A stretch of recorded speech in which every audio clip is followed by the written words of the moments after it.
I'm Jackie O. I'm Stan the Man. We're the real guys with the Big Screen Breakdown. Brought to you by Mattress Max Furniture. Now this week we want to do something special for the Big Screen Breakdown. We want to break down the biggest holiday movies of all time, or at least some of our favorites. Now we have our usual rating system, so we're going to pick a movie from each category. From great movies we know are great, to not so great movies that we can't help loving anyway. In fact, my favorite Christmas movie, It's a Wonderful Life, gets my lowest ranking, substandard. Now, before you get upset, let me explain. Yes, the acting is phenomenal, the story's moving, I cry every time. However, the photography ranges from mediocre to horrible, and it's one of the most sloppily edited pieces of film to survive the golden age.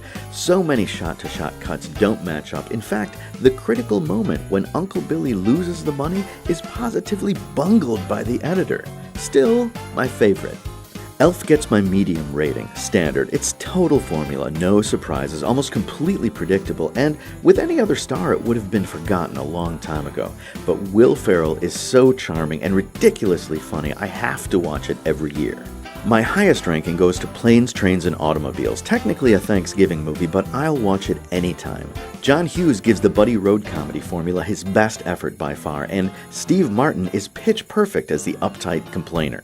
But it's John Candy who steals the show as the lovable slob with abundant heart, in probably the best performance of his unfortunately short career. I'm going the same route as Stan the Man on this first entry. My Jacked movie is also one of my favorites. It's the mid-'80s TV movie version of Christmas Carol with George C. Scott. Again, I watch this one every year, but it just hasn't aged well.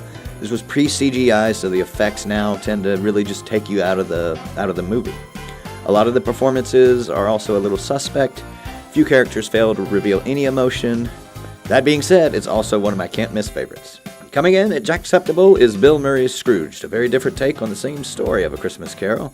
I love this movie and watch it every Christmas. Bill Murray is hysterical as a heartless TV executive who has the change of heart, and it is here where this one really falls off.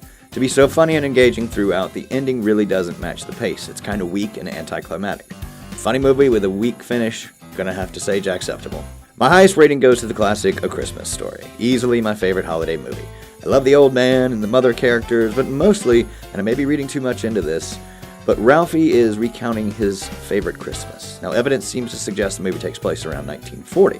This would be just after the Great Depression and just before World War II, so there's a possibility this might have been his last innocent Christmas without having to grow up in the shadow of a changing world. Too deep, I know, but that always crosses my mind when I watch it. It's lovable, it's funny, and the closing scene still makes me tear up after all these years. You know, the holidays are such a special time. I can't wait. Me either, man. Yes! Santa! When is it gonna be my turn?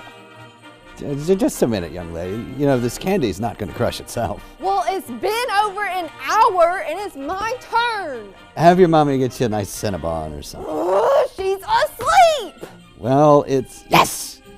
It's important to learn patience. Now, you don't want to wind up on the naughty list, do you? No. Oh, alrighty then. Hey, Stan the Man, you want to take over for me for just a minute? Stan? Everybody's so small. Until next time, we're the real guys wishing you peace, love, and popcorn.